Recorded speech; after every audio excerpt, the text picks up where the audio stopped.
సింహము చిట్టెలుక. ఓ అడవిలో ఒక సింహం చెట్టు నీడలో విశ్రాంతి తీసుకుంటుండగా ఓ చిన్న ఎలుక పిల్ల చెట్టు పక్కన కలుగులోంచి బయటకు వచ్చింది.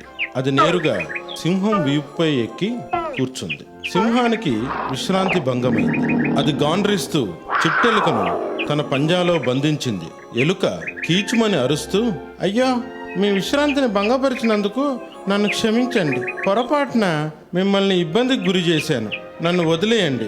ముందు రోజుల్లో అవసరమైనప్పుడు నేను మీకు సహాయపడగలను అంటూ ప్రాధేయపడింది. సింహం గట్టిగా నవ్వి, ఈ చిట్టి బెదురు ఎలుక నాకు సహాయపడగలదా? సరే సరే, నిన్ను వదిలేస్తున్నాను, వెళ్ళిపో అని ఎలుకను వదిలివేసింది. సింహం మరలా విశ్రాంతి తీసుకొనసాగింది. చాలా రోజుల తర్వాత అడవిలోకి వేటగాళ్ళు వచ్చారు. వేటగాళ్ల వలలో అనుకోకుండా సింహం చిక్కుకుంది. ప్రాణరక్షణకై సింహం గట్టిగా గర్జించసాగింది. కలుగులోని ఎలుక సింహపు గర్జనను గుర్తించి ఆత్రంగా బయటకు వచ్చింది. వలలో చిక్కిన సింహాన్ని చూసింది.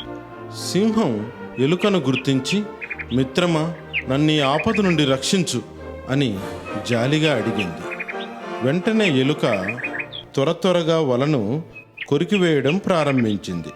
చిట్ట చివరకు బందీ అయిన సింహాన్ని విడిపించింది. చిన్ని ఎలుకను సింహం ఆనందంగా కౌగిలించుకుంది. ఇచ్చిన మాటను నిలబెట్టుకున్న ఎలుక విధానానికి ఎంతో గర్వపడి పొగిడింది. ఈ కథలో నీతి, సహాయానికి చిన్న పెద్ద తేడా లేదు. సింహము చిట్టెలుక. ఓ అడవిలో ఒక సింహం చెట్టు నీడలో విశ్రాంతి తీసుకుంటుండగా ఓ చిన్న ఎలుక పిల్ల చెట్టు పక్కన కలుగులోంచి బయటకు వచ్చింది. అది నేరుగా సింహం వీపుపై ఎక్కి కూర్చుంది. సింహానికి విశ్రాంతి భంగమైంది. అది గాండ్రిస్తూ చిట్టెలుకను తన పంజాలో బంధించింది. ఎలుక కీచుమని అరుస్తూ, అయ్యో, మీ విశ్రాంతిని భంగపరిచినందుకు నన్ను క్షమించండి. పొరపాటున మిమ్మల్ని ఇబ్బందికి గురి చేశాను. నన్ను వదిలేయండి. ముందు రోజుల్లో అవసరమైనప్పుడు నేను మీకు సహాయపడగలను అంటూ ప్రాధేయపడింది. సింహం గట్టిగా నవ్వి, ఈ చిట్టి బెదురు ఎలుక నాకు సహాయపడగలదా?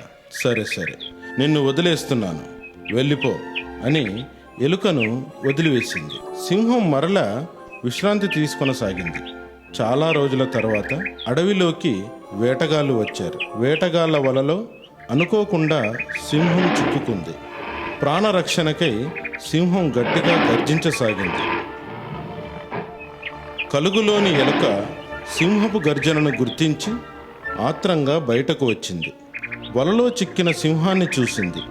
సింహం ఎలుకను గుర్తించి, మిత్రమా, నన్ను ఈ ఆపద నుండి రక్షించు అని జాలిగా అడిగింది. వెంటనే ఎలుక త్వరగా వలను కొరికివేయడం ప్రారంభించింది. చిట్ట చివరకు బందీ అయిన సింహాన్ని విడిపించింది. చిన్ని ఎలుకను సింహం ఆనందంగా కౌగిలించుకుంది. ఇచ్చిన మాటను నిలబెట్టుకున్న ఎలుక విధానానికి ఎంతో గర్వపడి పొగిడింది. ఈ కథలో నీతి, సహాయానికి చిన్న పెద్ద తేడా లేదు. భర్త యజమానిగానున్నప్పుడు స్త్రీ కష్టపడి ఇంటిని వృద్ధిలోనికి తెచ్చినచో కొడుకుల పెత్తనంలో సుఖపడవచ్చును.